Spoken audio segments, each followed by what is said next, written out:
Students, in Kanun Shahadat, there are two type of evidence discussed. One is oral evidence, and another is documentary evidence. Regarding the oral evidence, articles provided in Kanun Shahadat, article number 70 and article number 71. And regarding the documentary evidence, article 72 to 79 articles, which are purely regarding the documentary evidence, and as well as the evidence what evidence required to prove the contents of document by the oral evidence. Those articles start from 102 to article 110, which we will discuss later on.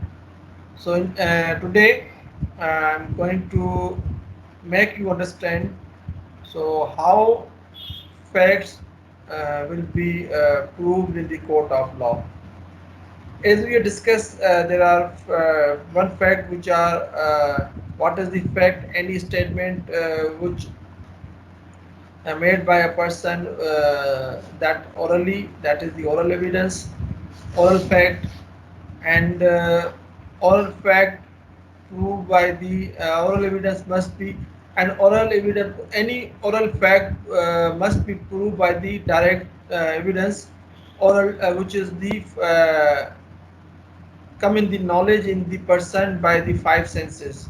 So one is the physical fact, another the psychological fact. So any fact which is incorporated on any document and which produced in the court of law in order to prove any fact, any circumstances with the for the existence of anything uh, before the court, so that contents must be proved by the producing the such document. तो उसको हम कहेंगे documentary evidence. तो documentary evidence भी दो किस्म की होती हैं. प्राइमरी डॉक्यूमेंट्स हैं, फिर सेकेंडरी जो है वो प्राइमरी एविडेंस है, फिर सेकेंडरी एविडेंस है. डॉक्यूमेंट्स पब्लिक डॉक्यूमेंट्स होते हैं, कुछ प्राइवेट डॉक्यूमेंट्स होते हैं. तो ये सब चीज़ें जो हैं वो हम जो इस क्लास में भी डिस्कस करेंगे. अच्छा, ओरल एविडेंस जो है basically the facts judicially noticeable or and facts admitted or need not to be proved. Oral and document evidence are not only media of proof. These chapters which we are discussing deal with the oral evidence only. It enacts two broad rules regard to oral evidence. Firstly, that all facts except the contents of document may be proved by oral evidence. And secondly, that oral evidence in all cases must be direct, not hearsay. Okay. The Yes, meaning sir. of expression oral evidence is given along with the definition of the term evidence in a section provided the definition and expression of the meaning of the evidence. So in that definition, all statements which the court permits or requires to be made before it by the witnesses in relation to the matters of fact under inquiry, such statements are called the evidence. And all documents including records produced for the inspection of the court, such documents are called documentary evidence. ठीक है. लेकिन other than those facts which are proving in the court, those are the oral assertions. And then what is the in the court of law,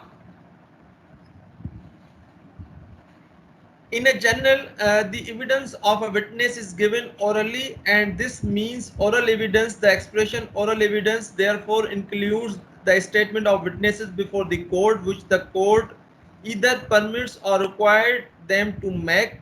The statements may be made by any method by which the witness is capable of making it. A witness who cannot speak may communicate or fact the court by signs. Science means through जो इशारों के जरिए court को वो facts बता सकता है अगर वो बोल नहीं सकता. और by writings, even he can write before the court. जो ओरल एविडेंस है, अब वो कोर्ट में अगर वो डायरेक्ट एविडेंस है, कोर्ट में अगर वो बोल नहीं सकता, if person is not capable to speak. अच्छा, ये जो इनकेपेबिलिटी है वो बिफोर वाचिंग भी हो सकती है या आफ्टर वाचिंग, मतलब वो फैक्ट सुनने के बाद एक जो है वो दैट पर्सन बिकम जो है, अगर वो नॉट कैपेबल टू स्पीक, तो देयर आफ्टर वो उसको किस तरह कोर्ट की नॉलेज में लेके आएगा, बाय साइंस, इशारों के जरिए, या by writing, and in either case it will be recorded as oral evidence.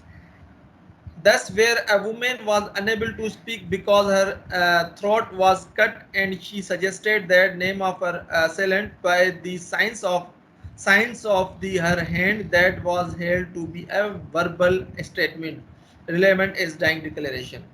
अब ये बहुत इंपॉर्टेंट चीज़ है समझने के लिए कि अगर जो है किसी जो है किसी औरत का या किसी का भी किसी ने जो है थ्रोट जो है वो कट कर दिया है किसी आले से, अब वो उसका कोई और एविडेंस नहीं है, अब वो शी इज इंजर्ड या वो इंजर्ड है, हॉस्पिटल में है, अब वो जो है अभी उसकी सांसें चल रही हैं, तो मरने से पहले उसे कोई पूछे, लेकिन शी और any other person can not speak, अब वो किस तरह उसको रिकॉर्ड कर पाएगा? वो थ्रू साइंस, इशारों के जरिए या लिख के हैंड के जरिए वो बता सकता है कि उसके साथ ये किसने किया है. तो अब वो जब लिखा जाएगा तो वो डॉक्यूमेंट पे आ जाएगा. क्या आप उसको आप डॉक्यूमेंट्री एविडेंस कहेंगे या उसको आप वर्बल एविडेंस कहेंगे? तो वो जो है वो डॉक्यूमेंट्री नहीं होगी, वो डाइंग डिक्लेरेशन वर्बल स्टेटमेंट जो है एज रेलेवेंसी कहलाएगी. Where oral evidence is credible and cogent, medical evidence is too contrary, is inconsequential. Only when medical evidence totally improbable, oral evidence adverse interference can be drawn. Evidentiary value of the oral testimony of an eyewitness cannot be diluted by the reason of non-production of any document in support of the claim contrary to the oral evidence. मतलब अगर कोई fact है, अगर उसका वो documentary नहीं है, वो ओरल है, वो प्योरली ओरल है, वर्बल है, और उसका आई विटनेसेस जो है वो क्रेडिबल आई विटनेसेस उसको प्रूव करता है, तो फिर आप डिमांड नहीं कर सकते उस फैक्ट को प्रूव करने के लिए कि भाई उसका अगर कोई डॉक्यूमेंट है तो वो पेश करें. अगर क्रेडिबल एविडेंस, ओरल एविडेंस आ चुकी है तो इट इज़ इनफ. लेकिन ये ओरल असर्शंस है, मतलब कंटेंट्स ऑफ डॉक्यूमेंट के लिए ओरल एविडेंस नहीं आएगी. Contents of documents which is executed always produced by submitting the documents. Now, what is the difference between relevancy and admissibility? अब relevancy of document and admissibility of the fact. अब relevancy of the fact क्या चीज़ होती है और admissibility of the fact जो है वो क्या जो है किस तरह उसको आप differentiate करेंगे? There are following three difference between the relevancy and admissibility. जब अच्छा इसको आसान इसको इस तरह करेंगे कि जब फैक्ट पहले तो you must know what is the fact and what fact in issue and what facts are relevant to prove that issue, and thereafter what is the admissibility of those facts. ये stages हैं किसी fact. पहले तो court के सामने कोई भी fact आता है, अब उन फैक्ट में से फैक्ट एंड इशू देखा जाता है.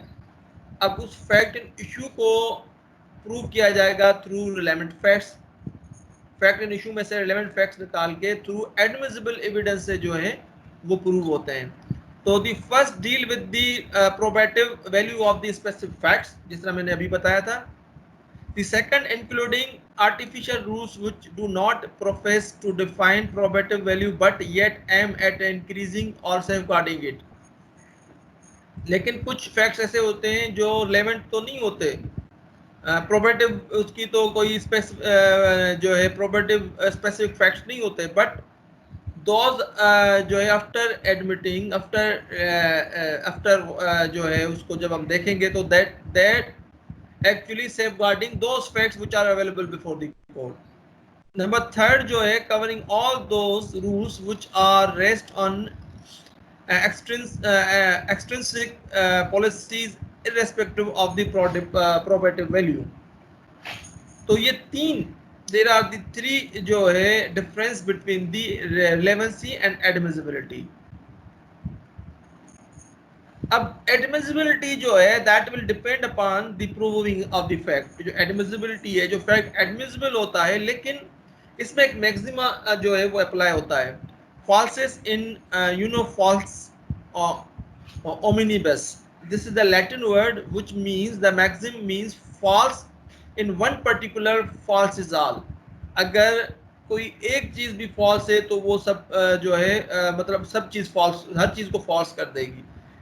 फॉर एग्जाम्पल चार फैक्ट्स हैं, तीन जो है फैक्ट्स जो है ट्रू ट्रू फैक्ट्स हैं, लेकिन उसमें से एक जो है the one fact is false.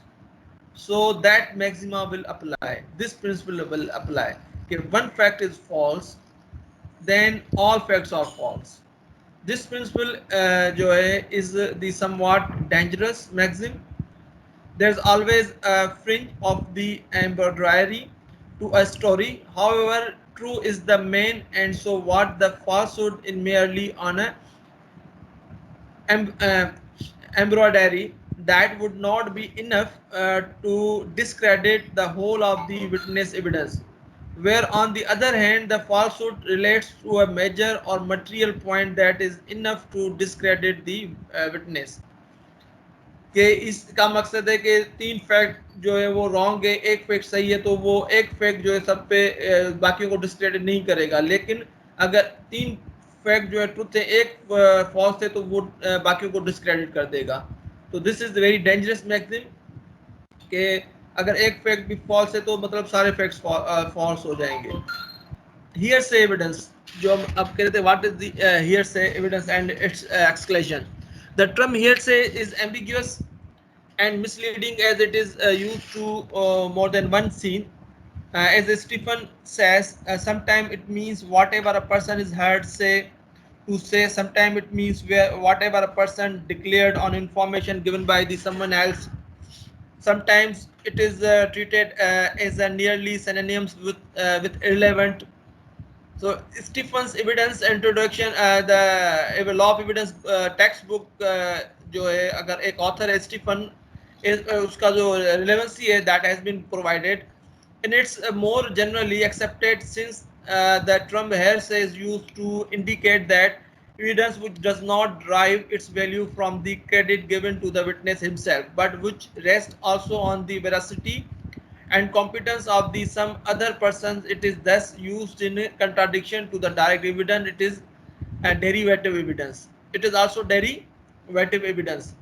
Reason for exclusion of hearsay, मतलब hearsay evidence, why it is not admissible. The irresponsibility of the original declarant, the deprecation of truth is process of the repetition, and the opportunities for fraud it is admission would open to, which are the sometimes added these grounds, which is the tendency of such evidence to protect legal inquiry and the encourage the substitution of the weaker for the stronger proof. So these are the points which exclude the hearsay evidence. So we are discussing difference between direct and hearsay evidence. Direct evidence is best oral evidence of the fact to be proved, and on the contrary, hearsay evidence is the secondary one and it is admitted in exceptional cases. The liability of veracity of the direct evidence is one on a person who is giving to evidence. In case of hearsay evidence, the person giving evidence does not take the responsibility of its veracity. मतलब इसकी जो authenticity है, genuineness है, वो direct evidence पे जो evidence दे रहा है, जो प्रोड्यूस कर रहा है, वो मैटर करती है जब वो जो एविडेंस दे रहा है. लेकिन हेयरसे में वो मैटर नहीं करती, क्योंकि उसने वो तो किसी और की एविडेंस दे रहा है ना, वो खुद तो उसने ना देखा है ना उसका कोई गवाह है, लेकिन वो उस विटनेस का विटनेस है. The person giving direct evidence is available for cross-examination for the resting its veracity. The person giving hearsay evidence is not author of the original evidence, it is derived from the original author. The source of direct evidence is the person who is present in the court and giving evidence. In case of hearsay evidence, the person giving hearsay evidence is not the original source of the evidence given by him.